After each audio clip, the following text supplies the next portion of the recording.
Oh, okay. You just hit me in the nads with that one. I just think the whole song is just beautifully done. Steve Jordan, he played drums on that track. What? How old is that track? It's pretty old. I don't think Slash remembers Slash in the 80s.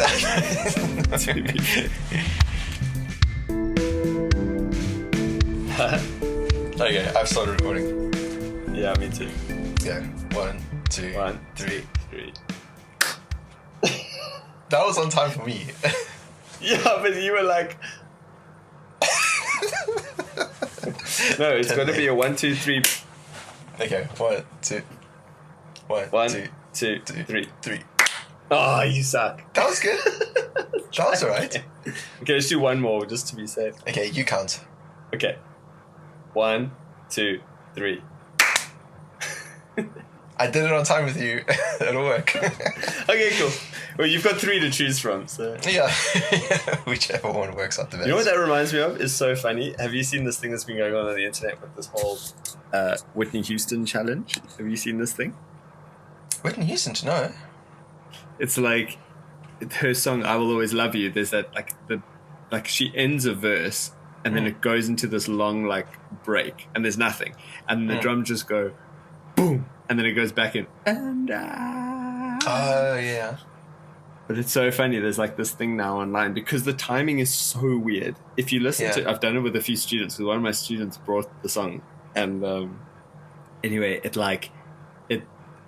kind of like so the music ends and then her vocal carries on and then her vocal ends, but just as her vocal ends you can kind of hear it like slow down and then you got to like count, but obviously it probably wasn't recorded to a click. I mean, I don't know when they recorded that, like in the late 80s, early 90s or whatever. Yeah And it basically just like it slows really slow and then there's just this tom boom and then it goes into the singing. But it's such a hard timing to get. Like, if you go look it up online, you'll see, like, everyone's doing it. And it's called the Whitney Houston Challenge. And you try and land on that beat. Yeah. But, oh my word, dude, it's harder than it looks. It's seriously. Even with counting it, it's so weird. Like, it just feels like it moves. It's anyway, it's really good. That makes me think of when we were in Undercover. Carl and I were in a cover band called Undercover. Very original. Actually, it was the opposite of original. It was a cover band. It definitely was an original. Definitely was an original. But we tried to do, what is it? Was it Black Dog by Led Zeppelin? It had that Whole like... Lot of Love? No, it wasn't Whole Lot of Love. We did Whole Lot of Love. It was one of the ones we rehearsed and we tried to do, but it had a bridge. It was like 3 sets of... It was like 10 bars of 3/4. Like, the timing was just so weird. It was like, I'm pretty sure it was like Black Dog or something. Oh, yeah. Yeah, I know what you're talking about. And then it was like 1, 2, 3, 1, 2, 3, 1, 2, 3, 10 times. And then the last one is just 1, 2, and then it's on the 1 again. It was like this strange, like complex time signature thing going on. That was like trying to cover Beach Boys and do all those harmonies. Oh, my word. I don't know what we were thinking. That crashed and burned very quickly. Yeah. What was the other one we tried? A little bit too ambitious. Didn't we try Here Comes the Sun by the Beatles?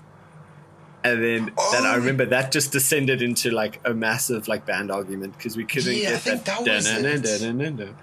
You know, I think that's exactly what I was thinking of. But I'm sure we did something with Led Zeppelin that was tricky as well. Oh, but dude, no, a lot of Led Zeppelin is tricky, to be fair, from a drumming point of view anyway. It's I mean, it's fun to play, but it is tricky. Off as well. Yeah. That's fun. What's so cool about Led Zeppelin is that Jimmy Page was so tight because he was a session musician for ages. I mean, you probably know this. But he'd spend so much time in a studio getting ridiculously tight to the point where he could double up guitar solos in unison, like obviously to the click or whatever, but like it just sounded so tight. He could play exactly the same guitar solo feel and everything right on top of the other take. In the 70s, probably no click. Yeah, actually. There probably was no click, which made him even better. Because Because I mean, Bonham's a freak. That dude's yeah, like, yeah.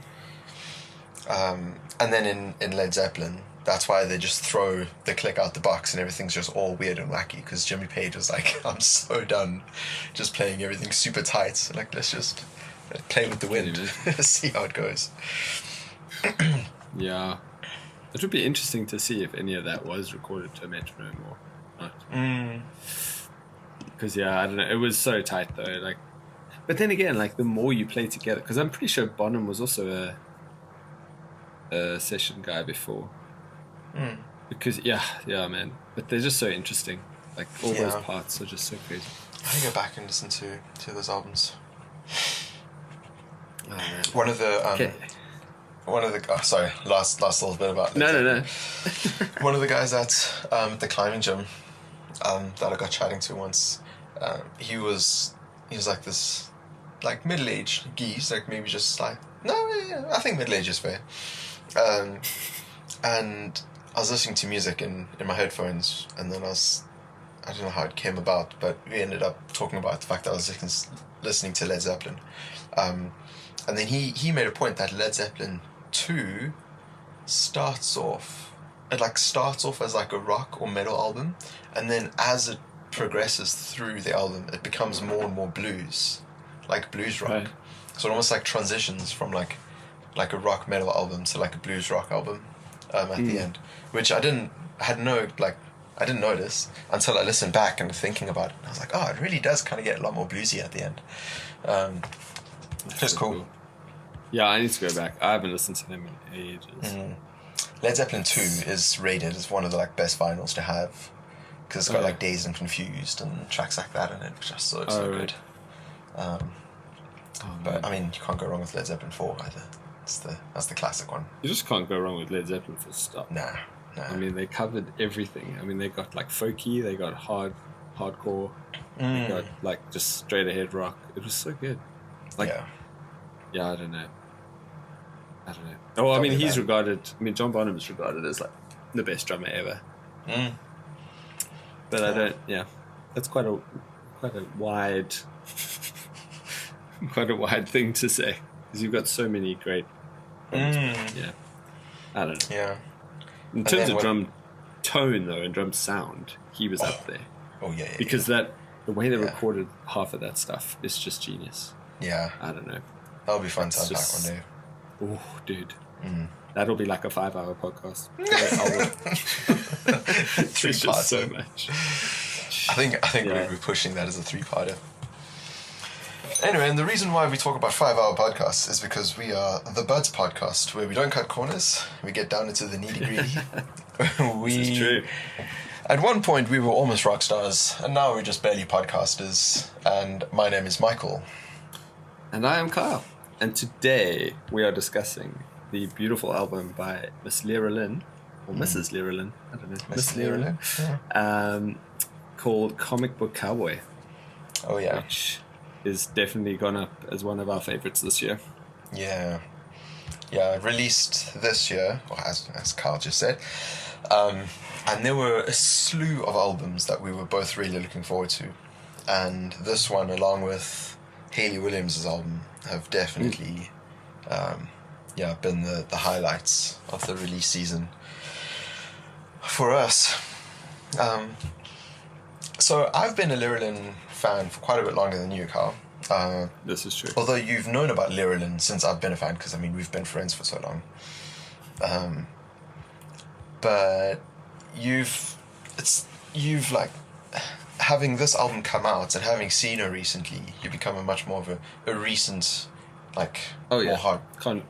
I'm a convert now. Convert, yeah, there we go. That's yeah, solid fan. I was gonna say hardcore fan, but then I didn't think you qualify as hardcore fan status. But like solid fan, I think solid fan is reasonable. I wouldn't say hardcore just yet. I mean, when we saw her live a few weeks ago, which was amazing, the band were on fire, so good. Yeah. I mean, you were turning to me, and Ross, our buddy Ross, came with us to the gig, and you were like, "This was off her first album," and we were just like, Mike was fangirling super hard. Oh yeah, she's amazing. And for good reason. I mean, the band was incredible. She was incredible, like incredible vocal, but you know, her band were on fire as well, just so tight and really, getting into it was great. Yeah, It was a really good gig. So, I mean, you've kind of just spoken about it, but what's one of the main things that struck you about her generally as an artist, as you've like gotten into her in the last couple months or so, few months? That's a very big broad question. So, yeah, I think for me a lot of it that sort of caught my ear was just how everything just feels really thought about in terms of not just lyrics and like chords and melody and all that stuff, but like just in tone, like even with the guitar, like the guitar tone's so dialed, and like when you listen with headphones, her vocal, some of the effects on her vocal are so dialed in, and the drum tones and stuff, and everything sounds really natural and really raw. And I was like, yeah, that's great on an album, that's cool. But then when we saw her live, and this is why I keep mentioning the band, because the band were just so tight, and they did such justice to the albums and the songwriting. You know, like she's written great songs, but the band really did lift that up and like bring that album to life, you know, or the albums to life, because obviously she's doing more than just one album. And that drummer was fantastic, man. He was just like, he was really feeling it. Oh yeah.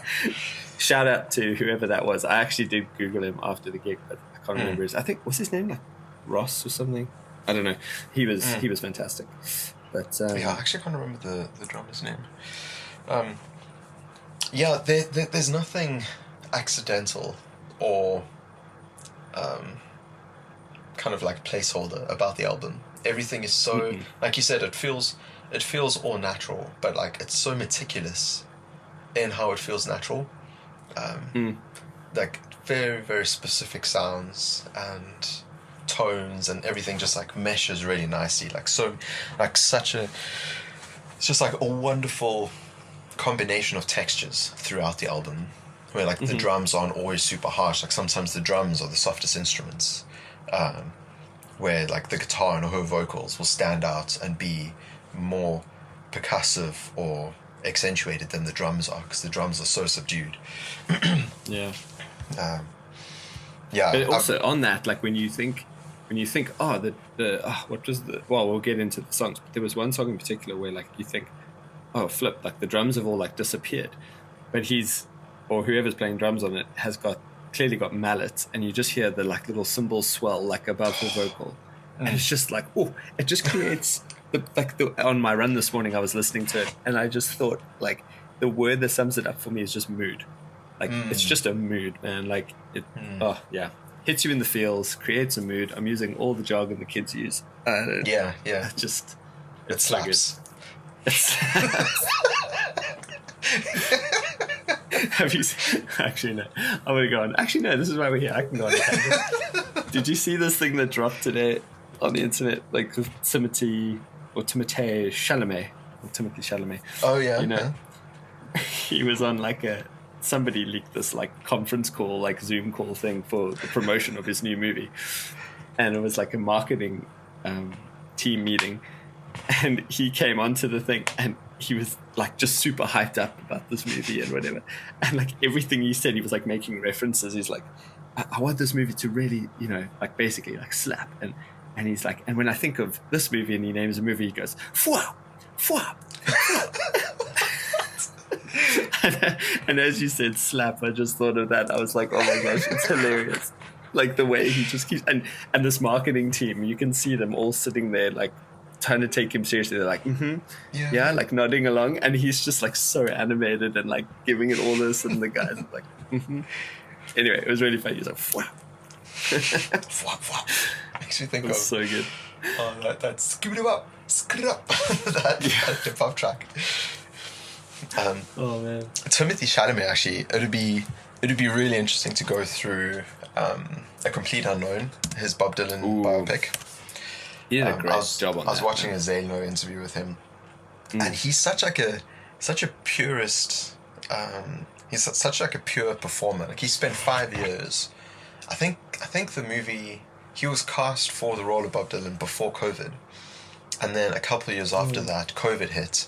So he basically got forced to, like the production got pushed back a few years, and he just nailed down all the guitar. So that a whole movie, he sings and plays everything himself. All the musicians play live on camera, and they even get sort of like time accurate microphones and guitars and like cables and amps and all those things from the era that Bob Dylan was in and recorded today. So it all sounds, it's like the most authentic replication of those first couple Bob Dylan albums. So cool. I think it's the same. I think it's the same director who did Walk the Line. Did you ever see that? Oh! I saw that was a heavy film as well. But yeah. And I think it was the same director. Okay, if I'm not mistaken. And that was the same deal with that. Like Joaquin Phoenix and Reese Witherspoon basically learned to sing, and he learned to play guitar for that role of Johnny Cash.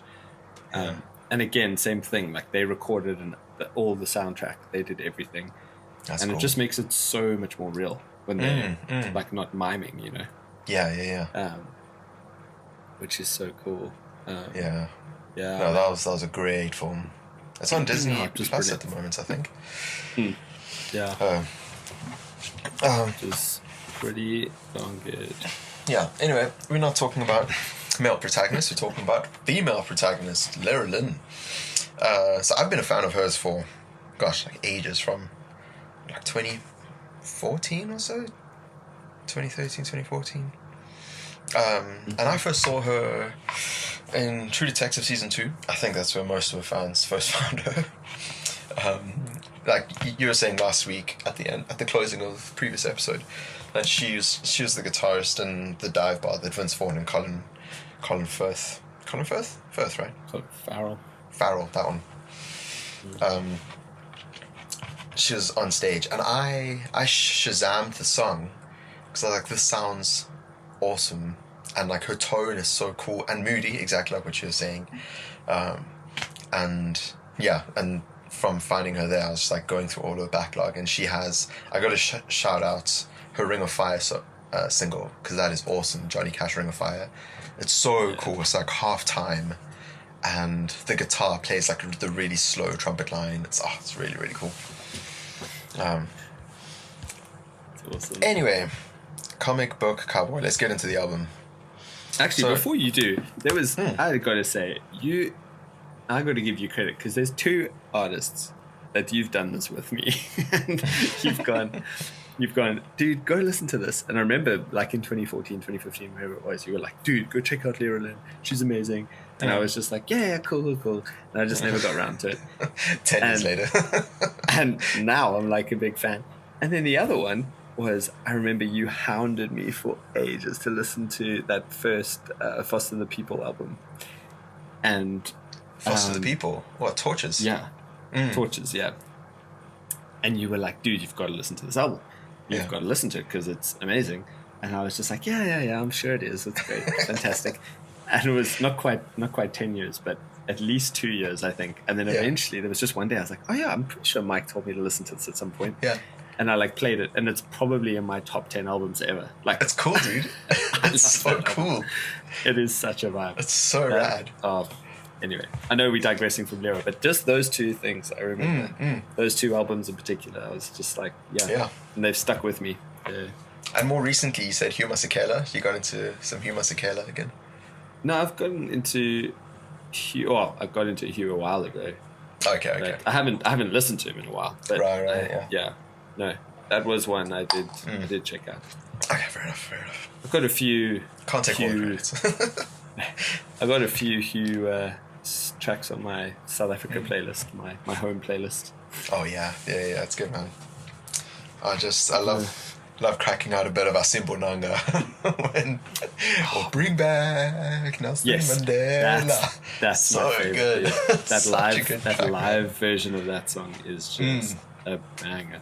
Actually, I don't know if you did a studio version of that. Yeah. I think, he might have. Anyway, that was... love that track. Okay, let's get back to comic book. Into it. Cowboy. So First track track. 1 is the title track, Comic Book Cowboy. This song, what is this song about? I feel like half these songs, it's like, what are these songs about? It's a 40s existential crisis. Yeah. A few of them. Yes. Yeah, I think so. So, a bit of backstory, the context of this album. The album before this she released, it's not On My Own. Man, what's the album called? Something More Than Love, 2022. That album was released a couple years after she gave birth to her son, I think. So that whole album's basically just being a parent. And you've got to have that in mind when you listen to it, because then everything just makes so much sense. Like when she sings, I'm your kamikaze, heart, body, and soul. Like that's her being a parent, and like her life is being spent up for her child, heart, body, and soul. You know, it's just really, really cool. So this album, there is it's like in that context, but then also she's getting older and her kid's like 5 and she's still touring and all that. So it's like I have the impression that colors a lot of what the lyrics are about. So giving credit to what you were saying, it's like a 40s existential crisis. Maybe not existential, but it's a little bit of a crisis. Yeah. That first line though in the spoken word intro. Now as a new parent, and I'm sure you can relate, sometimes just you want sleep, and sometimes you just want to rest. And I just love that line. Sometimes I fantasize the hospital, a place where I could get some sleep. And I think about the people who endure so much. Why am I so weak?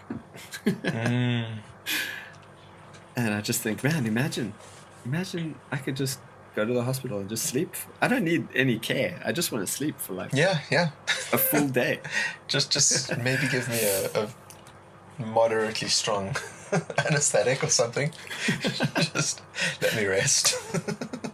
Knock yourself out. But I do love that spoken word intro. I think it's so creative. It's like so both, like rhythmic, but yeah, it's so cool. Yeah, both verses in this song are that like spoken word, and there's still music and there's like drums in the background, but it's like low pass, it's like high pass filtered drums, so it sounds like it's coming out of an old like AM radio or something. And then there's like the sort of arpeggiated guitar, like down down down down, and then she's saying this, and then when it kicks into the chorus, it's like comic book, and like the bass comes in and the drums come in and guitars, and it's like it isn't like a super huge chorus, but the contrast from the verse, it's like it's the closest thing to gut punch chorus coming that you're going to get on this album, really. What would that guitar effect be, or like what is he using on that guitar? Because I just love that, especially near the end when there's like that outro and he's playing the like sort of lead melody line. Like, I just love that like tone. It almost sounds sort of like fuzzy, but like grungy too. It's weird. It's kind of just like this really crunchy sort of guitar tone. I don't know. I just love it. Yeah. But you would probably know better than me. Yeah, I'm listening to it now, I think. So it's like it's a clean guitar, but it's definitely warmer. It has I would think that if you were to strum the guitar, it would probably give like a nice breakup, like overdrive breakup sound. But he's playing it quite softly, so it's like a slightly overdriven guitar that's played quite gently to give it like a really warm, full, clean sound. Okay. But then he has like a tremolo on it, which gives it that like wobble. It's like boom, boom, boom, boom, boom, boom, boom, you know. Okay, cool. So yeah, I think I don't think it's too complicated. It's just really, really good. Oh no, I don't know if it's complicated at all. It doesn't sound super complicated, but I just meant in terms of the like. Oh, are you talking about the tone, or are you talking about the like the actual part, like playing the tone? I don't think there's too much going on behind it. I think it's just I think it's just executed really well. Yeah. No, it sounds amazing. And it makes me think of Crossroads, John Mayer, when Yes. he has that like really like fuzzy, crunchy sound, but then he turns his volume and tone like so down to where it like almost chokes itself out, and then he gets that like very staccato. Yeah, that was on Battle Studies, right? Yes, yeah. Yeah. Battle Studies. It's one of my favorite tones. I know. John Mayer's got so many tones, dude. Oh my gosh. Oh my gosh. Okay. Each album just like features something else that's amazing. We need to I cover gotta- those two. We need to cover those two country records. Those are like some of my favorites. You mean John Mayer's country ones? Yeah. Like folky country? Yeah.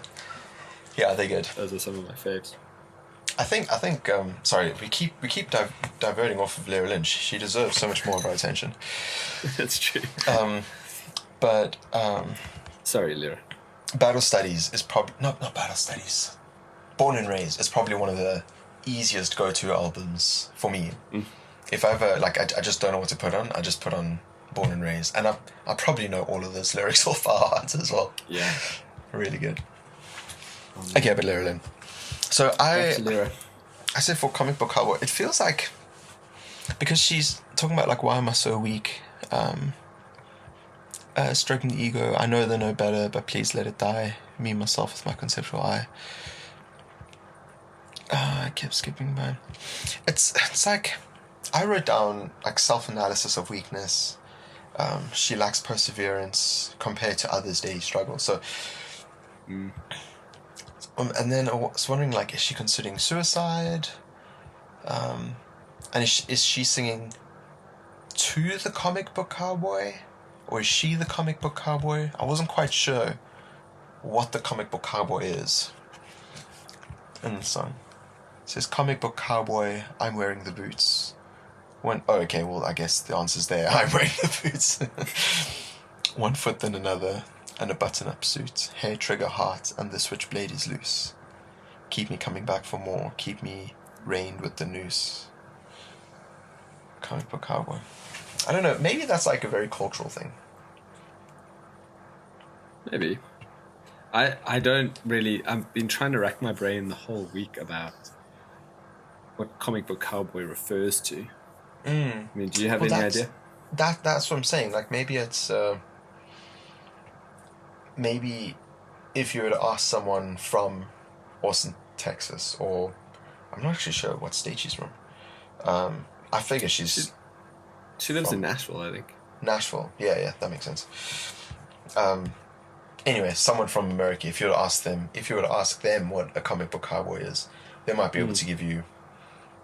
They might actually have an answer. You know, where for us coming from South Africa and now living in England, yeah, you know. Cowboys aren't like the biggest part of our culture and heritage, so. But I guess cowboy's like a vagabond, like kind of salt of the earth type character, and then comic book. Maybe it's like sort of the facade of having that, but not really. It's not like the genuine article or something. Or kind of like a caricature of a cowboy. So like you can kind of like, you look like the rough tumbling vagabond character, but it's all just put up. I don't know.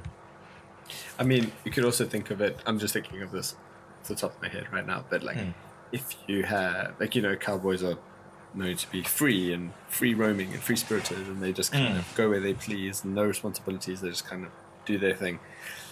And I think as musicians, we're kind of the same in that you're not following this conventional life of like working a 9 to 5 and blah, blah, blah, blah, blah. You know, and you can, like, I'm sure for Lera, it's great. Like, you record these albums and you go on these tours all over the world and you have all this freedom.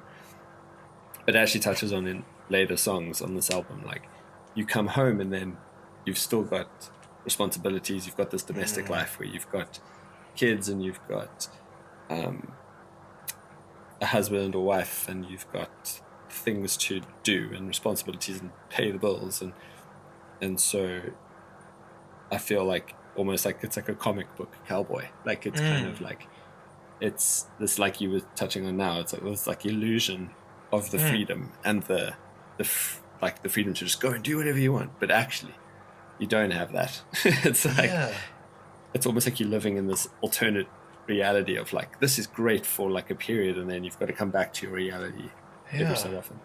You know what? I think the whole album's just clicked for me now. That just makes so much sense. We should do this more often, you know. Well, that's why we're here. That's why we started Buds. And our 5 other listeners. Thank you, guys. Week 3, sticking hard. Hey, listen, episode 1's we've been flying, bro. We got like 40 listeners. Hey, man, I'll take them. You're awesome. Yeah, so that's kind of what that's where my mind went. Yeah, that makes total sense. I should have actually asked her, because I chatted to her after we saw her. Oh, yeah, you did, yeah. And which led me down another adventure. I felt like a comic book cowboy. Okay, this I know, we're hitting loads of tangents, but this is well worth it, I promise you, for the listeners listening, minus our wives who know what happened. So can you please... This album, I mean, this show, when Carl, Ross, and I went to go watch it, it was like 10th of December or something, a couple of days before my birthday, and I was in Shepherd's Bush. So the 3 of us travel from around sort of London and Midlands to get there. I try to find the best parking, and I was chatting with Carl about,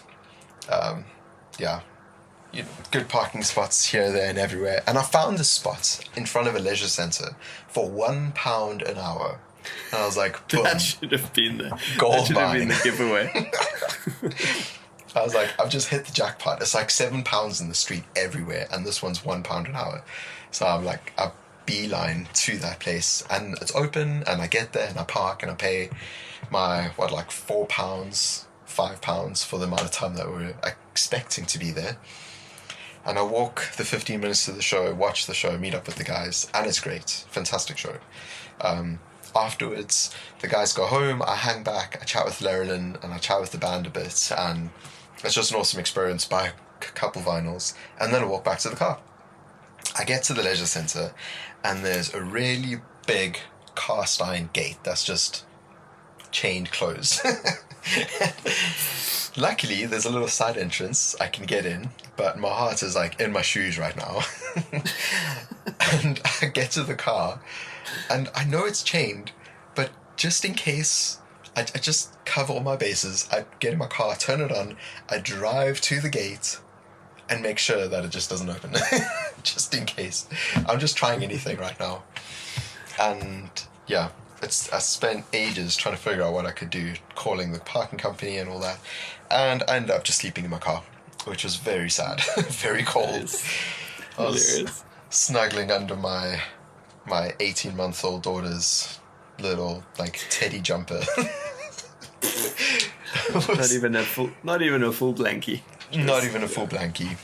And then at 6 o'clock, the guys open up for the leisure centre, and I bolt out of that parking lot. I didn't say a word to anyone. I was like, I've got to get to work. I've had 2 hours sleep tonight. Oh man. Did you still go to work on that? I went to work. Yeah, dude. I got home. No way. I got home, had a shower, had a coffee, and then I went to work. How long was that drive? It was probably that time in the morning. You must have bolted through. Yeah, it was dark, and it was 6 in the morning. So I got home just after 7. So 70 miles an hour. I didn't speed, just kept it at 70 the whole way. And I got back in time. So good. It was rough. I was knackered at the end of Monday, but it was a Sunday gig. So Monday I was absolutely smashed, but hey, it was worth it. You met story. Yeah, met Lera again for the 3rd time. That's so awesome. Yeah, anyway, so Comic Book Cowboy. We're back. Yeah, that clicked. That makes so much more sense. And that puts so many of the other songs into perspective too. Because variations within that theme are just echoed throughout all the songs. Really cool. Anything else you want to mention about Comic Book Cowboy? Nope. Happy to move on to Left Turn Lane. Sweet. Left Turn Lane. So this is my favorite song on the album. Actually, one of my favorites. This is like one of my favorite more upbeat songs. Relatively upbeat. There's nothing really upbeat in this album apart from Comic Book Cowboy. Cherry Tree is pretty good. Yeah, you're right. Actually, yeah, Cherry Tree's good. This kind of makes me, the song "Escape" by, I keep forgetting that guy's name. Yes. Pina Colada song. Yes. I love that song because it's telling a really ridiculous story about a dude who is tired of his partner, his wife. Yeah. And he writes an ad in the magazine or the newspaper and says, if you like pina coladas, getting caught in the rain, blah, blah, blah, meet me here at this coffee shop. And then he gets a response, and then he goes to the coffee shop, and then it's his wife that responded to him because she was also tired. And so it's just like a beautiful little song that tells a very funny story. And for me, this gives me the same satisfaction. Do you want to go through what the song covers? Yeah. Can I tell you a fun fact about Escape, the Pina Colada? Yeah, go for it. Yeah. Steve Jordan, John Mayer, his drummer, he played drums on that track. What? How old is that track? It's pretty old. Dude, how old is Steve Jordan? I mean, he's like in his 60s. Are you kidding me? No, like for real skis, bro. So two drummers actually recorded on that, and they basically like combined the parts. But Steve did like the main groove of it. But if I saw this thing where he plays the original groove that he tracked. Yeah. And he even said he was like, when he recorded the drums, the song sounded completely different. Even the lyrics were different. So he walked out of the session thinking like, nothing's going to happen with that track. Whoa. He's like, nothing's going to happen. And then he said it was probably about 18 months later, he was like in the grocery store or something, and he heard that song come on, but just with the different lyrics, and he was like, no way. And then, anyway, so he played drums on that, man. It's so nuts. That, from watching that John Mayer live in 2007, Steve Jordan looks like he's 40. No, I know. I did not get he was in his 60s. Or back then, like 50s. That is nuts. Now. That's just blown my mind a bit. He is 68, bro. 68? I know. He looks like he's in his like 30s, bro. He looks amazing so fresh for his age. And he's still touring, man. He's playing for the Rolling Stones right now. What? Who look very much beyond their age. Accurate for them. I mean, if he is 68, they must be like 168. I don't know. Yeah, man. Dude's still killing it. Who's that young kid you got playing for you? I know. In comparison to them on stage. Bro, he's pretty nuts, man. He played for like James Brown and everything. He's played for so many people. That's insane. And he's such a great drummer, man. Oh, I love that guy. Oh yeah, so tight. It's just Okay, but back to Lera Lynn. So I had to throw that little fun fact at you because that. You know what? Lera's an inspiring artist. Everything she does just inspires creative music and creative music discussion. So. Okay, so I can tell you a little bit about. No, wait, we're not on Cherry Tree. We're on Left Turn Lane. So basically, from what I've gathered from the song, it's like we were talking about in the previous episode. Things not being on the nose. This is fairly on the nose in terms of like what's going on. And what is going on is basically she's pulled up to a red light and she catches the eye of somebody in a bus that's sitting next to her in the next lane, and they have this whole like sort of connection in that moment of she catches the eye and all this stuff, and they're waiting for the lights to change so they can turn left in the left turn lane. Now my question to you about this, do you think this is about her husband, or do you think this is just a story she's either like read in the paper or like she's sort of like made up, or she was like sitting at a left turn lane saw a bus, didn't actually see anyone, and thought, that would be a cool idea for a song if I saw somebody right now and we had this connection. Yeah. Because one of the lyrics does sort of nod to something about like the rest of our lives together or something. I don't know if you've got the lyrics in front of you there. I'm just in my I do. notes. Yeah, I'm just trying to find which verse that is. She says something to that effect of like, and that's what sort of tipped me onto going, well, maybe this is about her husband. Yeah, that's actually, I never made that connection. So it's at the end of the chorus. So the chorus is, I had a feeling like I was dreaming that you and me in this time and space were meant to meet in the left turn lane. I had a feeling that I was seeing the light turn green in your dark brown eyes, the path I would walk for the rest of my life. Yes. Yeah, so I wonder if it's like a, sort of path I would walk. Because you could read that as like the path that I would walk, as if like, as in she did end up doing that for the rest of her life, or hypothetically, the path I would walk. You know, I would do that with you in the future, or we have done that. You could like read that in two different sort of tenses, I guess. But yeah, that's interesting. Actually, I didn't really think about whether this was about her husband. Or maybe I it's just just somebody she actually did lock eyes with, and then she. This could have been years ago, and like she did, and maybe she thought that would be somebody she would end up with. Or, yeah, maybe it's an old track she's brought back from the hard drive or something. Maybe. Yeah. Could be. Who knows? Yeah, I love how it's like cute, but not in the way of like diminishing like the artistry of it. But it's like the song's got no real big questions about life. It's not like there's no big like existential crisis going on. It's quite like romantic and sweet and playful. It's like, yeah, I think that's probably the word I'm looking for. It's a really playful song. Yeah. And yeah, what I love about this album is how the music often captures the tone of what the lyrics are about. So often you get songwriters or like front people of bands who write lyrics that mean something to them, but the band's just written a sick jam, and they'll just like sing these lyrics over it. But it seems like her lyrics and the music are very much intertwined, and I think that stems from her being such a strong musician herself, such an accomplished guitarist. Because she is solid, like she does guitar solos and everything on stage. She's not great. Like Slash in the 80s, but I mean, no one wants Slash in the 80s again. Well, I don't. I don't think Slash remembers Slash in the 80s. To be fair.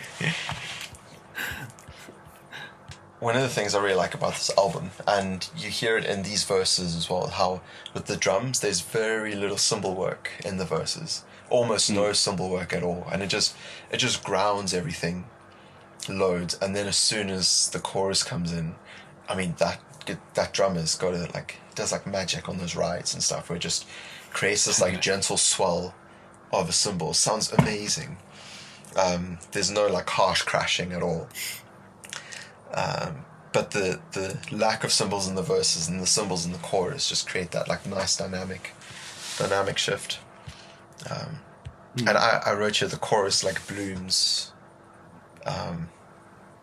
from like the guitars and backing vocals. Like all of a sudden the backing vocals come in and stuff, and it's like the whole song just kind of expands without like a real jump in energy. Just sort of like swells beautifully. What else? I love that little like piano. No, I love that little like piano line in the chorus. Sounds almost like a Rhodes or dun dun dun dun.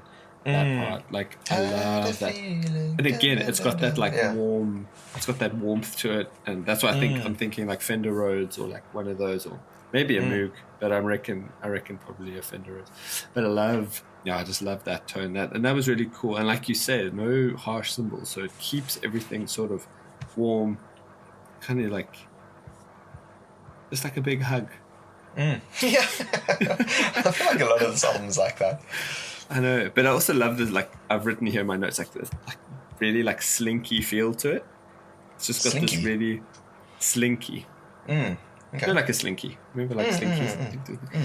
Like a slinky sort of, like, I don't know how else to describe it. Like, almost like, gives you a sense of, like a dance, right? Like a swaying sort of...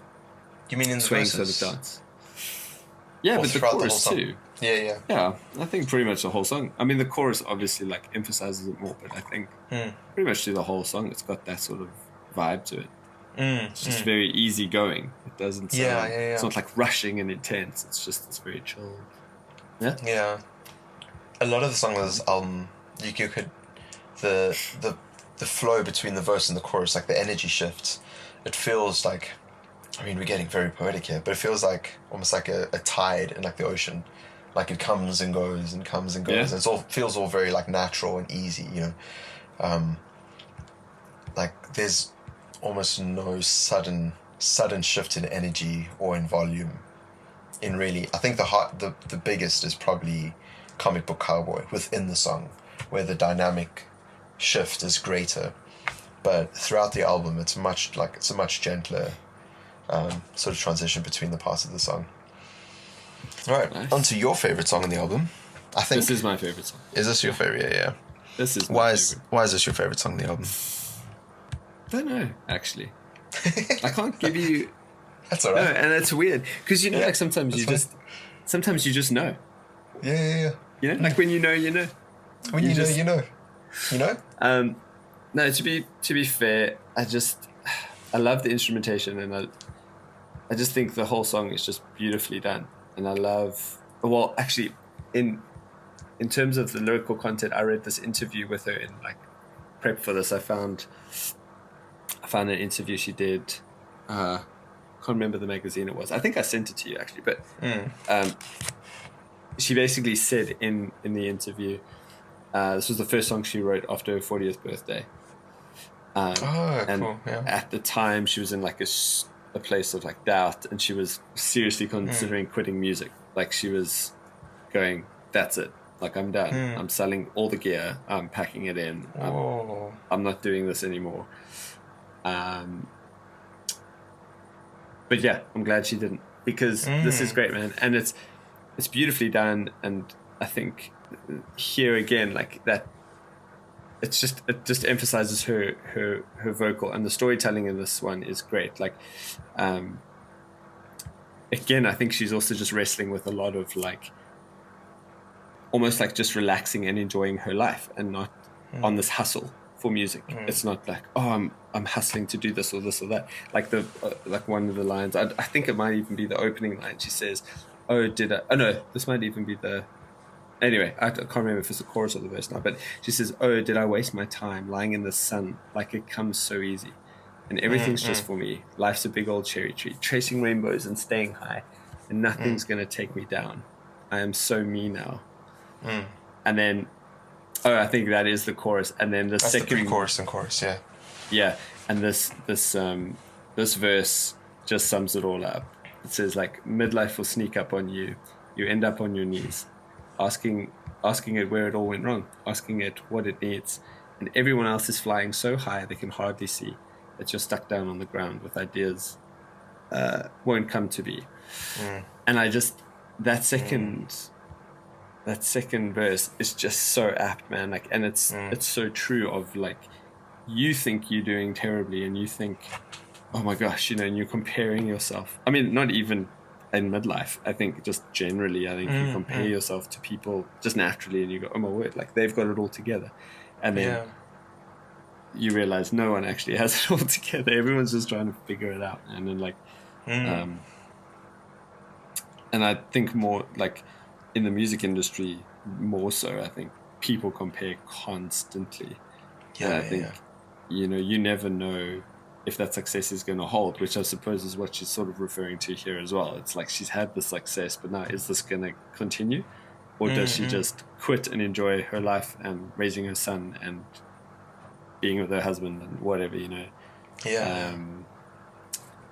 But this one at least has a bit more of a positive, like, feel to it. It's a bit more upbeat. It's kind of, it's moving along quite nicely. Yeah. I had a question for you though on this, instrumentally again with regards to guitar. Is that a lap steel, or is that just one of those like finger slidey things that he's playing on there? In which part? I think it's going into the verses. Let me listen to. He does it throughout, I think. Oh, I know what you mean. I think it's in the intro. I think it's like in the very beginning. Yeah, it's there. Yeah. In between the week and thinking. Yeah. Yeah, I wonder actually. Because it's not super bright. It could be a lap steel. Because it doesn't quite sound like a glass or brass slide on a guitar. It feels a bit less. Because those often have a bit more like shimmer, like and brightness to them. Yeah, and because you're holding it in your hand while you're strumming and all that, or while you're standing with the guitar while you're holding it. Well, I suppose in the studio you're sitting. You often put a bit more like vibrato on it. It's like when you play the violin to get a good tone, you have like constant vibrato. Yeah. So that you're hitting the note in tune, but you're giving it like the vibrato, so it doesn't sound mildly flat or sharp. But that sounds. Yeah, I mean, I'm talking a little about my arse here because I haven't played lap steels to know, but it sounds kind of like a lap steel. But I wouldn't be surprised if it was a. Like I wouldn't be, if you said no, it's actually a slide. I'll be like, okay, fine, it's a slide then. Right. I mean, it might be an irrelevant question, but I just thought. I just thought about it, and I was just thinking, because live, I remember he played it with a slide, and then but this one just sounded like you were saying now. It just sounded warmer and a bit more like didn't sound harsh. But that's one of my favorite things instrumentally on this track, and that's like cool. picking on that. It's a nylon string, I'm guessing. It's on this. It sounded like it kind of sounds like a nylon strum. Yeah. I don't know why I'm nerding out on guitar so much on this one, but no, I mean I've nerded out on drums on this whole album. I think more than anything I've been focusing on the drums on this album because it's just so distinct from so albums. different. Even from her other stuff. This album. The drummer's done something really cool. This song is one of those again where it has like a weird little like studio take from like that seems totally unrelated to the song, but I wonder if it's just added for like fun because at the beginning it's like someone swearing at Brad or something. What does he say? Yeah, it's like yeah, you've effing got this, Brad, or something at the very beginning of the track. And it's like, yeah, I suppose it's just adding sort of spunk to the not that spunk. What I like about this song, the arrangements of it and like the groove, it doesn't really let go. It's quite relentless, and it's like a train track. It's just constantly like chicka chicka chicka chicka chicka chicka chicka chicka, and it's like a musical embodying of what she's singing about, where like her life just keeps going and going. And I said it doesn't stop.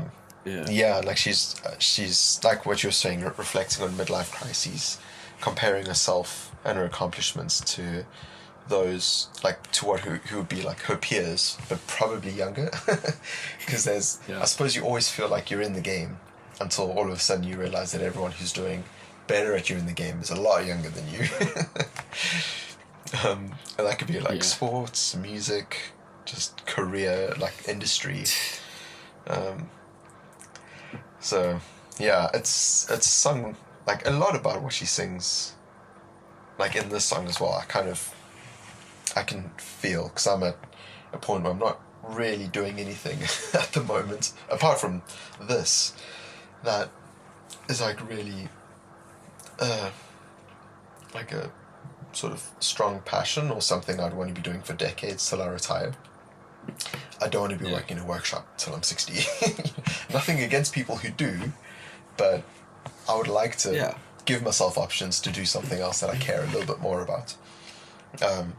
Absolutely. So in that sense, career-wise, I can relate to this a little bit.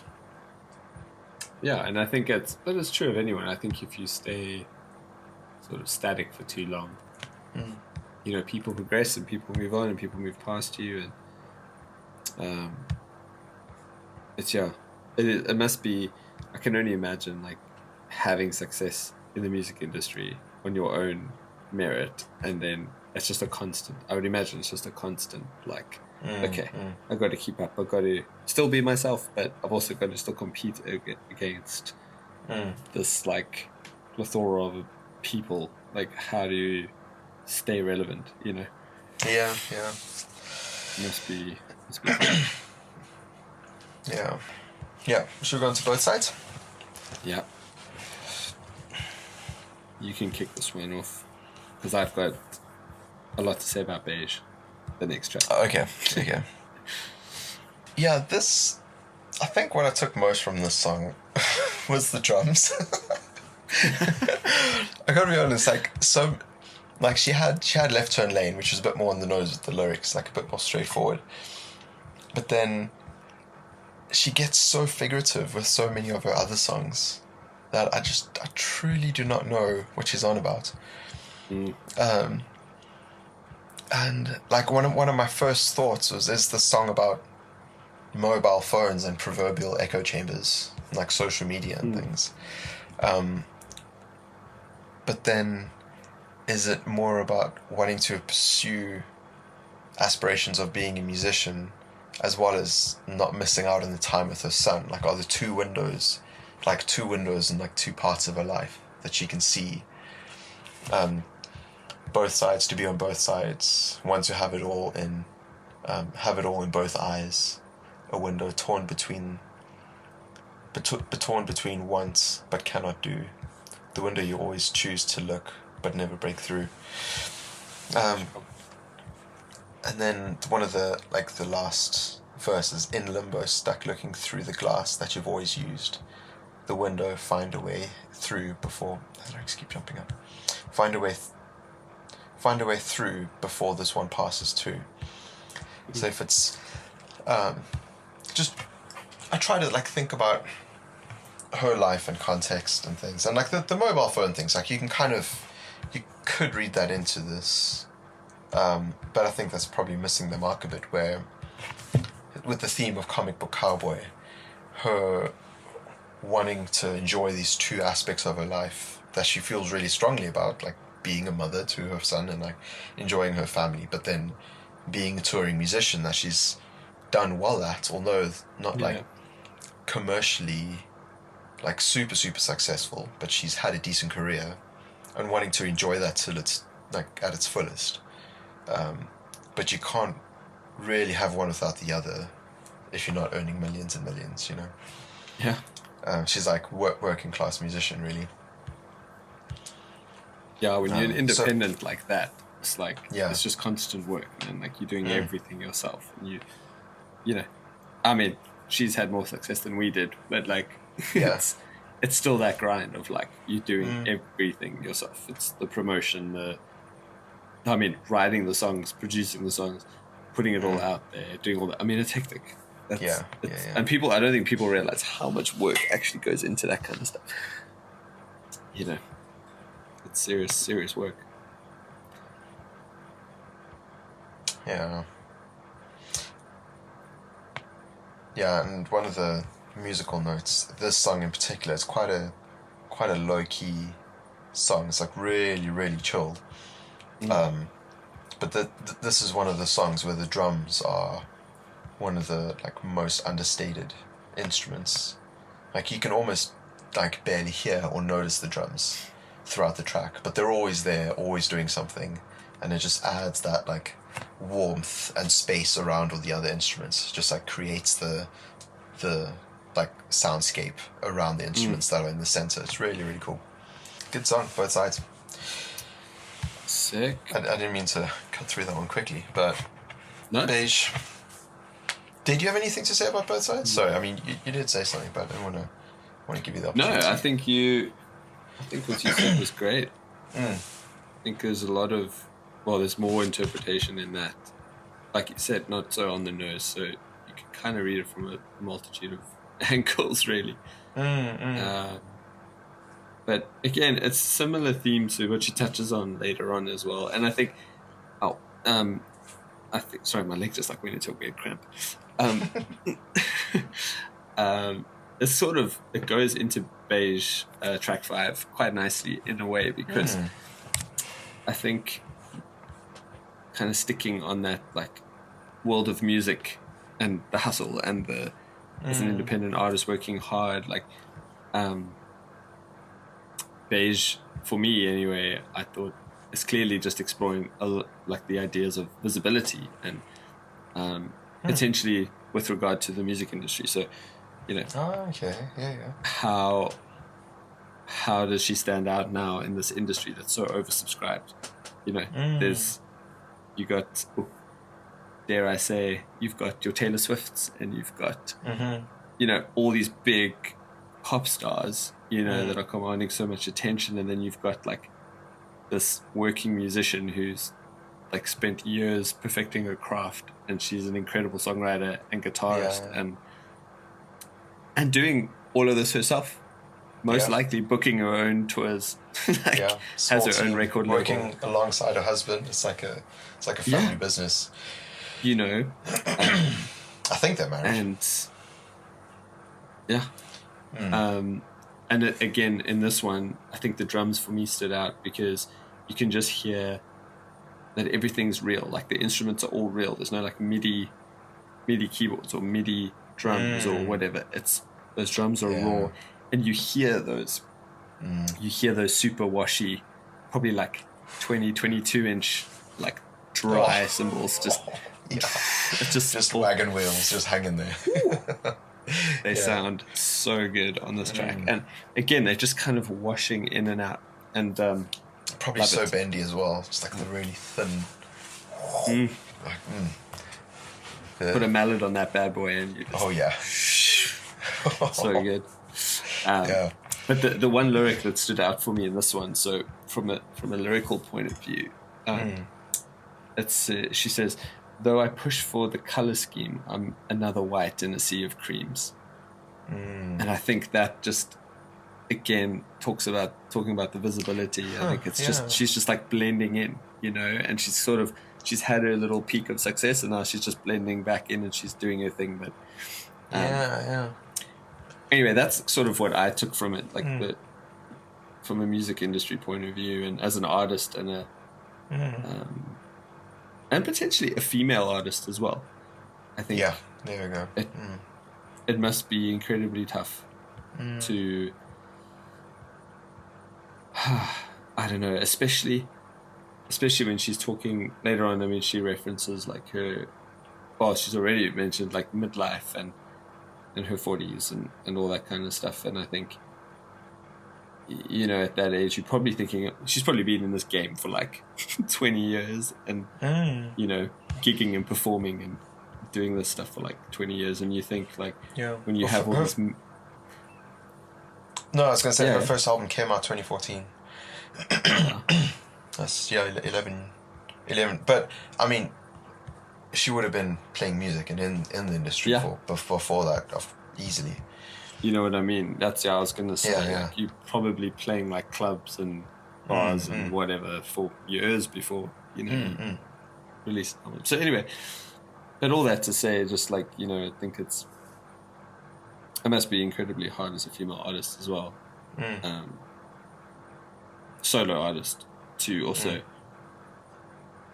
like push and be relevant and stay on top of things and like, but then what's really funny is like she's, to me anyway, she's so unique in her songwriting and her sound and So she's like, it's really funny that she's probably wrestling with these ideas, but like, but you're doing it. You've got it down. Like you sound amazing, and you're this incredible artist who is extremely accomplished and puts on a fantastic live show and writes incredible albums. So it's like, even though you're exploring all these things, you also got to like take that bigger bird's eye view perspective and go, actually, I do have this thing. And I am doing well, you know. And I was thinking as well, like her sort of style and genre that she's in, because she's kind of like a Americana rock sort of corner, if you would put it that. But having been to like 3 of her shows now, the first one she did was like an acoustic show in like a hole in the floor in somewhere, like, it wasn't Camden, somewhere in London, and it was just her and her husband with like 2 acoustic guitars, and they did a lot of her music, which was an awesome show. But I noticed my wife and I were some of the youngest people there. Like the type of crowd and fan base that she has, it's like a more mature in age but also in music taste type of crowd. And I mean, even the show we went to, man, like it was definitely an older demographic. It wasn't. Yeah, apart from the couple in front of us, just snogging for like 2 hours. Like, just Michael nearly punched a couple. I told them off very sternly with my dad voice. And to your credit, they were being very annoying. They were acting like they were at an Offspring show and just making out and shouting and talking. And I was just like, this is not the time or place. Yeah, exactly. Like the guy next to me who wasn't them, he knew the lyrics of like almost all her songs for a decade, and like she draws a very conscientious like music listening crowd, and that's conducive for the type of show she has and the type of albums she writes and things. And I don't think, I mean, it would be amazing to watch her in like Wembley Stadium, but I don't think that's the vibe that would capture her vibe well, you know. No. I don't think it would do. It's like trying to, I don't know what. But thing is, like, Ed Sheeran just played an acoustic guitar at Wembley Stadium and he rocked it. So I don't know, like maybe it would work. But I think her stuff is a lot more. What's the word? It's the only thing I can compare it to. And I remember telling you this. Like, it's like when we were at college. I went to a ton of jazz gigs, and I used to go to this jazz club in Cape Town quite a lot. But the thing I loved about jazz gigs is that people just appreciate the music. So people sit and just listen and absorb. And it was so refreshing to go to Lera's gig because it was just that. It was, okay, it wasn't jazz, but it was, people were just had this like respect for the musicians who were pouring themselves out on stage in their craft. And it was fantastic. It was just so cool. And then you get this stupid loud couple in front of us that were making loud and shouting and talking. And it's just rude, to be honest. Let alone that security guard that was listening to voice notes. Oh, my word. That was... And to Lera's credit, she leaned back, and I'll beep this up. She was like, what the fuck, dude? He was like, come on. Trying to play a freaking show here. She has every right to do that, man. I was totally with her on that. I was like, yeah. My favorite bit was her guitarist, who I realized is her husband as well. Yeah, he was great. He like ran from the one end of the stage to the other and just glared at the guy. Yeah, just stared him down. Just like sized him down. He's like, yeah, I'm here on the stage. I'm the boss, the bouncer. That was amazing. It was so good. Yeah. Question about Beige. Yes. Who is the destroyer? Who is the ruiner? That was going to be my question for you. Okay, I have an answer. I think I have an answer. So if you're going to ask me that. Wait, remind me of the lyric. It was Destroyer? Destroyer, come save me. Ruiner, ruin me. I wish you'd show me how. Destroyer, set me free. You know where my weakness rings. And you'll tear my little heartstrings. It's too philosophical for me. Okay, so who's the Destroyer? Because she said during her show the tour was called the Ruin Me Tour. Yeah. And she made that comment on one of the songs that was either I Love You or Laundry. But it's basically about her life being turned upside down with having a kid. Okay. So I think her child, and it's like a term of endearment. I don't think she's saying it maliciously, but like her child is the destroyer and the ruiner of her. I guess like the momentum of her music career, or like the flow, or the status quo of what her life was like before. Yeah. Cool. And now the rhythm of what her life was like is just completely flipped upside down. So it's been destroyed and completely ruined by having a child. But like it's subversive, but like she has deep affection for her kid. Obviously she like loves him. Destroyer set me free, won't you set me free? So it's like maybe her kid is the one who's saving her from pursuing this endless carousel of trying to be colourful in a sea of beiges, And maybe it's a hopeful thing of like her kid is giving her a way out of this endless cycle, and like, wow, that's a cool perspective actually. Yeah. And then I made a comment that this song is where I noticed the mallets in particular on the drums. I'm always going to talk about the drums because like the snare hasn't got like the snare sound. It just sounds like a deep tom. It's open, yeah. Yeah, open snare. There we go. The snares are switched off, yeah. And yeah, the kick is like really, really gentle, and then you have the gentle swells. Oh man, that was always one of my favorite things to do. I played in a concert band in school. Oh, yeah. And whenever you join the concert band, you always start in the kitchen department, so you have all the little percussive things. Oh, yeah. And every now and then I'd have mallets, and I'd like be on a little cymbal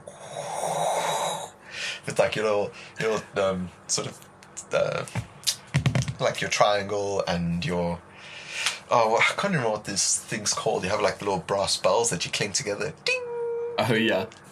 And I've then you have always like said of those. the rain things, like the little metal hanging doodads. You go. I can't remember what those are called. They're just like chimes. Yeah, that one. Chimes. They're a very complicated musical instrument. Like what Carter Beaufort and Dave Matthews Band has. Oh yeah. Oh wait, what doesn't he have on his drum kit? Oh man. Yeah. Okay, cool. Yeah. Well, I feel like I get so much more out of these albums after we do these chats. Oh, dude. I appreciate them so much more. You listen to them. Well, this is part of the reason I wanted to do this, is because I wasn't listening to music the way I used to. And now I'm definitely back to listening to music the way I used to. It's like I listen with a whole different like ear. Yeah. To this and because stuff. time's so limited, you pick what you listen to. Like, there's no time to waste on something that's nonsense. Like, if it's, I'm not gonna listen to a half-ass album or an album that I feel half-ass about. Absolutely. Yeah, Into Nothing. This is a cool song. This is one of my favorites. I said here the verses are my favorite parts of the song. I said it's a real cool energy that you could lean into for hours. The kind of guitar line that I would drift off playing as a kid. It's almost meditative. And I remember practicing songs when I was in college. And even if it was like a funk, it's like strumming rhythm, like a Nile Rodgers type groove, I would almost like get into the flow or get into like a flow state and just like repeat this thing over and over and like almost fall asleep but playing it so much. And this is the type of guitar line. It's like this arpeggiated chair just lean backwards. It's like this arpeggiated like just below her vocals guitar line, so it's not quite in the foreground, but it's like it's just holding things together, and it just keeps on going, and then the bass comes in and supports it, and it just like develops as the song develops. But yeah, it's like I said, it's one of those guitar lines that it would take me like a couple of hours to get right, and then once I get it right, I would just love playing it so much. I would just almost fall asleep on my bed just playing this thing over and over and over again. That's sick. But the song feels like listening. So I had a few ideas earlier on when we first. So this was one of the albums we tried to do a while ago, and we're coming back to it with one of our failed episode attempts. But so I had ideas like, is it a loss of identity, a loss of self-consciousness? But then this evening I was listening to it again with a fresh pair of ears, and I thought of, the scene in Trainspotting. It's taking a weird turn. When Okay. I don't know if it's Ewan McGregor or if it's one of the other characters, but they're like in like the attic or in this abandoned house, and they're like shoot up heroin, and then there's that really cool cinematic scene where their body starts floating and the whole floor dips below them. And I think it's in Trainspotting, unless I'm thinking about Jesse Pinkman in Breaking Bad, because I know that happens to him as well. When you see the expression on his face is like just absolute euphoria, and he's like, his head's like lolling side to side and all that, and then he's being lifted up with the camera. The camera's right on him, and then you just see the whole like bed and the background of the room just dipping below. It's like he's lifting up into the clouds, in his mind, his whole experience. I can't remember now because now I'm thinking of Breaking Bad, but all I can think of in Trainspotting is Ewan McGregor diving into the toilet. And then the other thing I think of is in Snatch, where Brad Pitt gets punched and he just goes up, and then he as he hits hits the floor, it turns into water, and he like goes into the water. It's crazy cool. Yeah. I know. Awesome. So just with you talking about like people flying or like floating in the air and landing on stuff, I don't know. That's just those two scenes just pop into my head. But I can dig what you're saying there. It's one of those songs where feel. Yeah, but even just looking at the lyrics, turning, I can't figure out what the song is about. Here I am again, light scatters true. This is the verse, 3. Blind flying in my own intention, so much I still can't see, so around I'll go again, until I learn how to answer the question. Just knowing how to be, move like the sea as I drink, into no one. No footing, only feet, oh the relief, just to shrink into nothing, into no one. That line, that last line, I wrote that out as well. And I don't know, for me, if I can give you my take on it. I feel like, again, with the whole fame versus domestic life thing, I think this feels like she's exploring more of the domestic side of like, when you're on tour and stuff, I guess there's a fair amount of like attention on you, and it's all about you, and there's this pressure. It's great. Yeah. There's this really cool pressure, but also pressure nonetheless. And you've got these commitments, and you've got to do all this stuff. You've got to perform shows. You've got to do meet and greets. You've got to, deliver. And then when that's all done, and you go home, that line for me sort of sums it up as just to shrink into nothing, into no one. You just become a parent again, and you're just doing these normal day-to-day things where there's not as much attention on you and pressure. You're just kind of doing your thing, and I think there's that sort of like pull between those two worlds of and at the end of the day, like, no matter how much fame and stuff you have, you're still a human being at the end of the day, and you still have to be sort of, there's going to be this like humility that comes with that. And, even when you're super famous and you have a kid, like, you're still going to change a diaper at some point in your life, and that's pretty humbling. If you're a hands-on parent, Yeah. And you don't have like a slew of nannies. But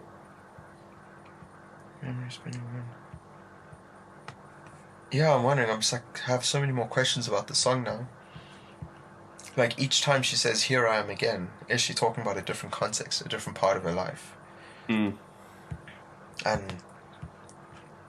it's almost like I remember like hearing musicians say this, like when they would talk about touring and then recording and like, or being on the road or being off the road. I remember that sort of feeling when we were doing like ships and stuff, you know. I remember like when I was on ships, like it was fun, but all I really wanted to do was be home. And then, because, you know, like the contracts would get long and it was like, okay, I just want to get home now. Yeah. Even though it was amazing. We were traveling and we were playing music. Oh, yeah. It's fantastic, yeah. But then as soon as I got back home, I was like, oh man, I just want to be back on the ship. Yeah. It was like, it's that whole like thing, that tug of like, I want this, but actually I just want that other thing. And then it's just constantly back and forth. And I think, like you said, it's like, here I am again. You know, it's like that lyric. It's like, well, here I am again. I'm touring. And then the tour ends at, oh, here I am again. I'm a mom and a parent and a wife and a friend and all these other hats you wear. And then it's like, okay, cool. And now I'm back on tour again. So it's just, you know, or here I am recording a new album and putting out new music and doing this whole cycle again, you know. So I suppose there's like multi-layered aspects to it. Yeah. And just the last two lines, like you were saying, oh, the relief just to shrink into nothing, into no one. It's like the anonymity of just being at home and being a parent, and like you're not the boss of the show, but really you're like a slave and servant to the needs of the household, and you know, family and the house take precedence, and like your own desires and preferences like kind of have to get pushed back. Your ego takes a break. Sorry? Like, yeah. No, I said like your ego kind of gets forced to take a break because, you know, yeah. I don't know. Yeah. I think that humility of being a parent is massive. You know, you think, a friend of mine, before we had Jude, who's my son, for everyone listening, I remember a friend said to me, like, you're going to see how you think you're not selfish. And when that kid comes along, you're going to see just how selfish you really are. Yeah. Or actually, he said, he's like, when you get married, you realize how selfish you are. And then you have a kid, and then you really realize how selfish you are. That's and it's very so true, man. actually. Yeah, but it's wonderful at the same time.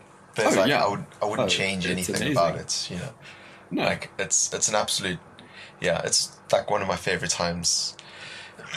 Or it's not one of my favorite times, but it's so easy to put down something that before I would have rather spent time doing and just roll around on the floor, just playing around with my daughter and just having fun. Like one of her favorite things at the moment is like hiding under blankets and just the sense that you're in like another world, because it's like dark and there's blankets. You can lift it up and you're back in the living room, and then you close it again and it's like your own little world.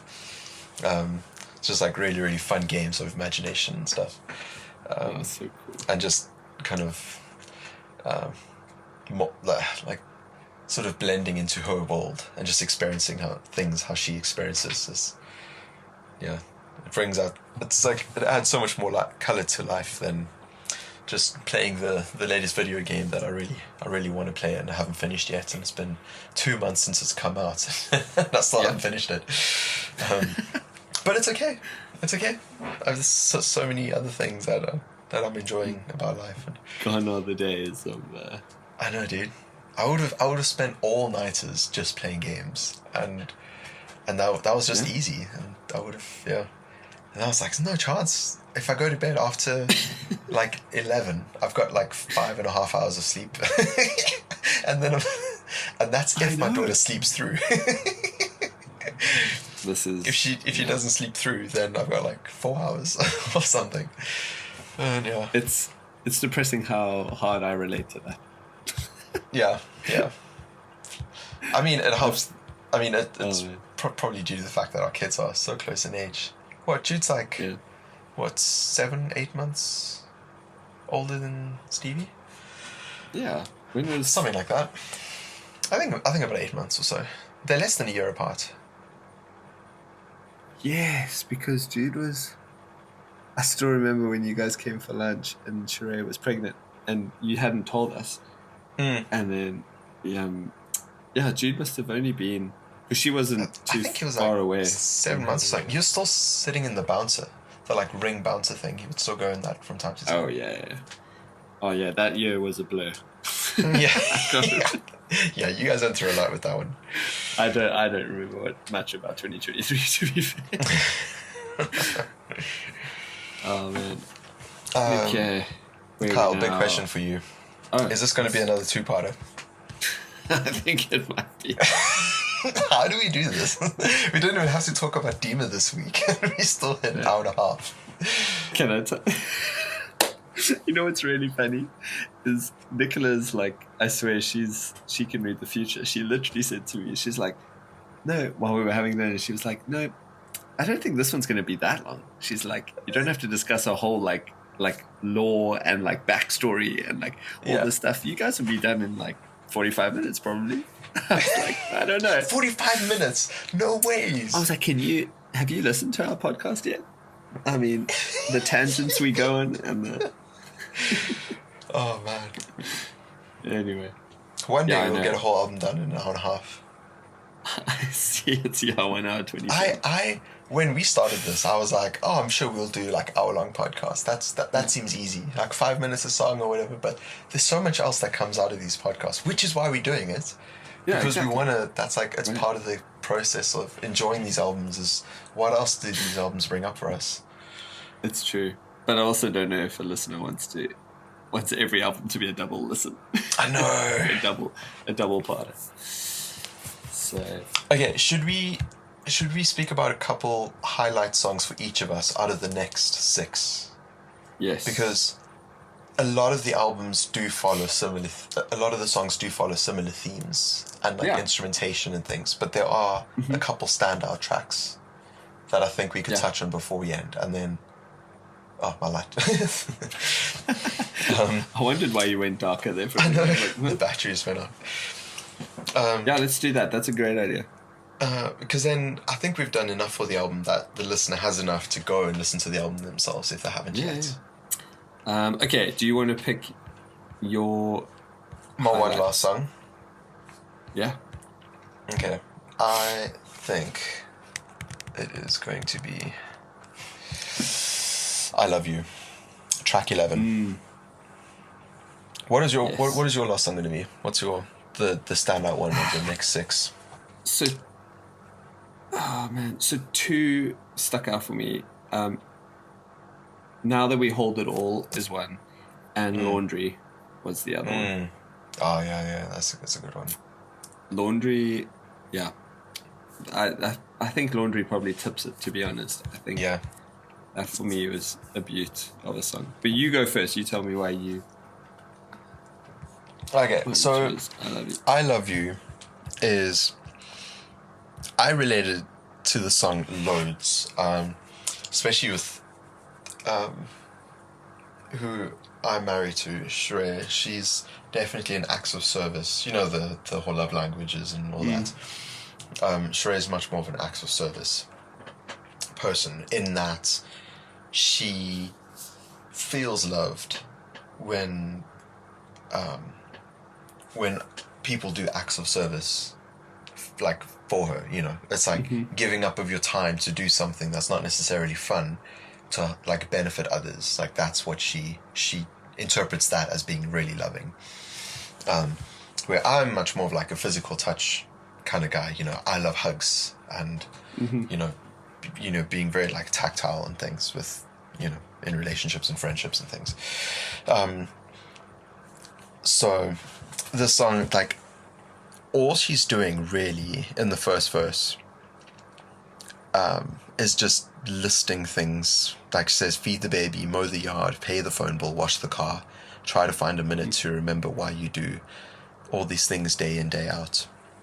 Keep chin up, ignore the doubts running through the heart of you and everything you do. And then the chorus is, I love you, I love you, I love you. And the message of the song, or the whole vibe of the song is, there's so many mundane things that we do, and the reason and intention of doing all these things and like why we do what we do in life can get so lost. But it's the point is to remember that it's because we love those that we do it for, or that we do it around. And yeah, so the pre-chorus just articulates it so well. It says, "In your eyes I still can see, the door is open, the light is on for me. It's so easy to get carried away with the day-to-day, forget what we want to say. I love you, I love you, I love you." So I guess, yeah, so it's remembering that, yeah, not letting the mundaneness of life sort of color and shape the way you see people, how you relate to people, but remembering that behind it all is just you doing things out of love. So yeah, I really like this. I have a sleepy time playlist for my daughter, so whenever we're getting her ready for bed, I've got a select few songs that we play on the little HomePod Mini, and this is one of them because it's such a beautifully recorded and performed song, and I think the message of it's so pertinent. So sure, that's cool. Yeah. Anyway, that's that one. That's my honourable mention. What's yours? Oh, yours Laundry. Yeah. Well, Laundry, and I think again that's weird because that Laundry ties into I Love You as well.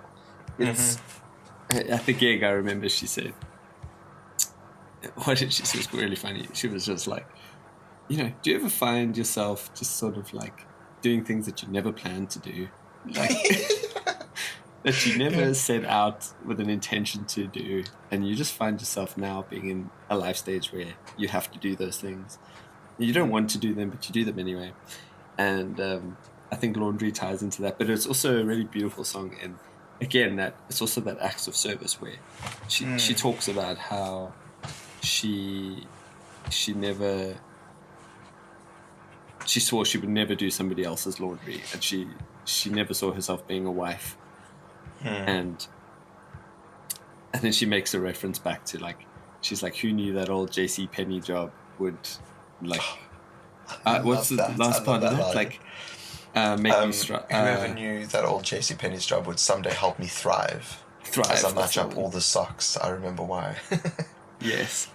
And I think it's just like it's like this beauty in the mundane of like your domestic life and your everyday life, and like you do these things. It's like I think about it in the same sort of way. I think about it like I have to pack up or help Jude pack up his toys almost every single day, and every day we pack it away and it's all neat and tidy. And I know that tomorrow at some point, I think about it right now and I'm like, oh, it's going to be exhausting. But then when the time comes around, like I'm like, no, what a freaking joy. Like he's had such a blast, and he's like, before this podcast started, I was telling Mike, my brother came over with his kids and the cousins just destroyed our apartment, and there was just crap everywhere, Lego everywhere, there was just stuff everywhere. Anyway, but loads of fun. But loads of fun, and the kids and I was like stressed because I knew I needed to come and do this, and I was like racing to get everything tidied and whatever. But what a joy, like, to see the kids playing and just loving life, and there's a reason why we do these things day in and day out, because it's benefiting our spouse, or it's benefiting our kids, and it's it's showing them love, and it's showing them how much we care.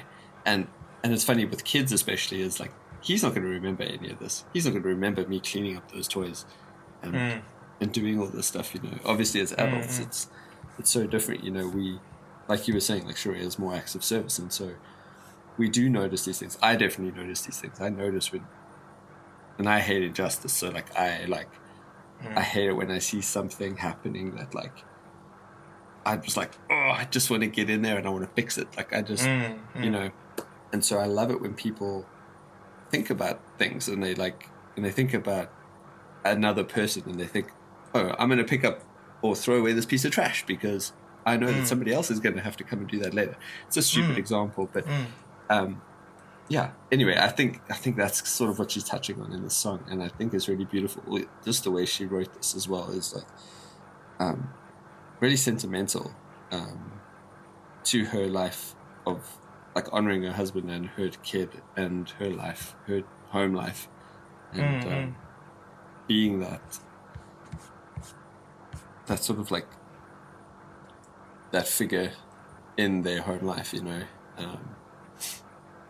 Yeah, I don't really know what else to say about it. But Yeah. I just thought it was a great song, and really relatable and beautiful. So, I got a very different read from this song. Okay. Not to like everything you said is, I think is echoed in these songs. I think that is in Laundry, and like why she's doing it, because she's established like why she's doing all these things is from a place of love. So, but I think the chorus is, I'm still sexy in the right light, in your clean laundry on the right night. But there's a line where in doing, I think it's like the last verse or something, or bridge, I'm not sure. I'm just reading the lyrics, I'm not actually sure what part of the song it is. Sitting wondering why we're alive. It's cute when the young girls sing all sad and agonize. Don't you want to hear my midlife existential strife? It's the saddest kind, but I'm still sexy in the right light, in your clean laundry on the right night.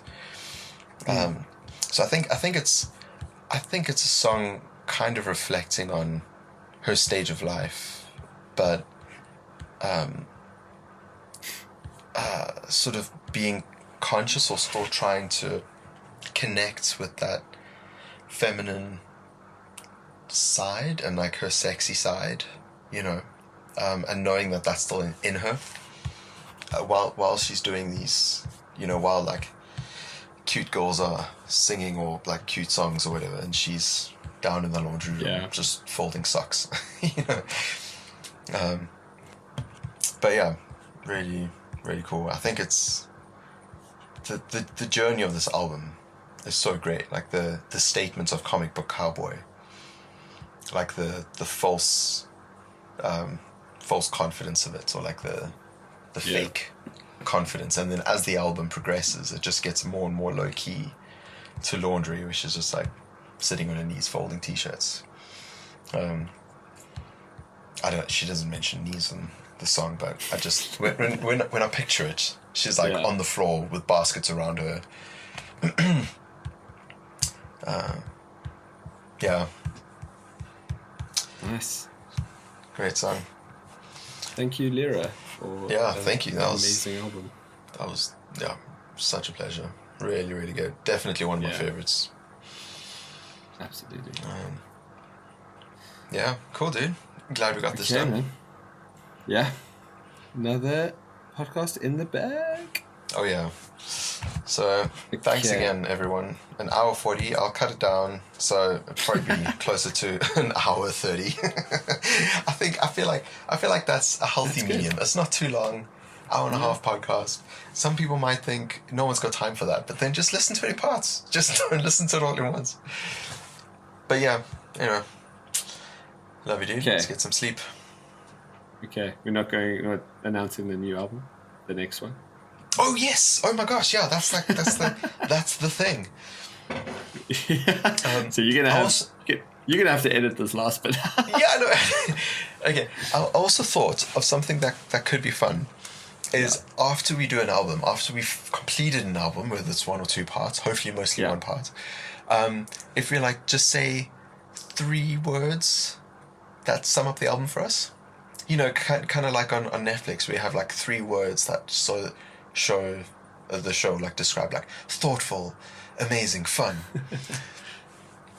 Okay. It could even be like 2 words or 1 word. But I'm just like springing this on you, so just whatever 1, 2, or 3 words comes to mind, that it can be a sentence or not. Just okay. Well, I've already said 1 word, which was mood. Mood. Okay, mood. Mood. Reflective. And hopeful. Nice. Yeah. So very similar. I would say real. Because, yeah, not going to justify why I said it. Just real, like REAL, contemplative, and joyful. So, yeah. Pretty close. Yeah, very close. Cool. Okay, So next album, what are you going to hit us with? I have a question for you. Okay. I've been toying between two, so I'm going to say 90s or 2010s. You tell me the year, and that's the album we're going to go with. Okay. Let's go 90s. We've done 25 albums, so 90s. Okay, ready for it? Yeah. Grace, Jeff Buckley. Oh, okay. You just hit me in the nads at that one. Nice. What did you think I was going to say? Like, never mind? No. I had no idea. I mean, that crossed my mind. I also thought one of the Radiohead albums, but... Oh, Grace, Jeff Buckley, my word. Oh, okay, yeah, let's do that. That's... You've got some studying to do. Oh, yeah, that album is... Oh, dude. It's a firecracker. One of my It's all-time favorite albums. Yeah. It is like... That's in my top 5 for sure. Okay, yeah. Nice, dude. So, yeah, man. That was great. Everyone's got their homework. Indeed. So, get yourselves caught up on Grace by Jeff Buckley if you've not heard it. We're going in deep, y'all. Oh, yeah. It's going to be fun. And it's a short album, so hopefully we get it done in an hour and a half. Yeah. Well, we'll see. No, we will. Yeah, we'll make sure we get it done in an hour and a half. We'll cool, try guys. time manage ourselves. Cool. Nice. That was fun. Nice. We will see you all for episode 4. Let's do it.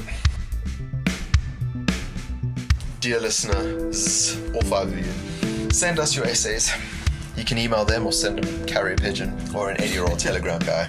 Or if you're in the new age, you can comment on Spotify. Yeah. You can slide into our DMs. Slide into our DMs on Instagram. We most welcome your DMs. Actually, hit us up on the socials. That is a good place to find us.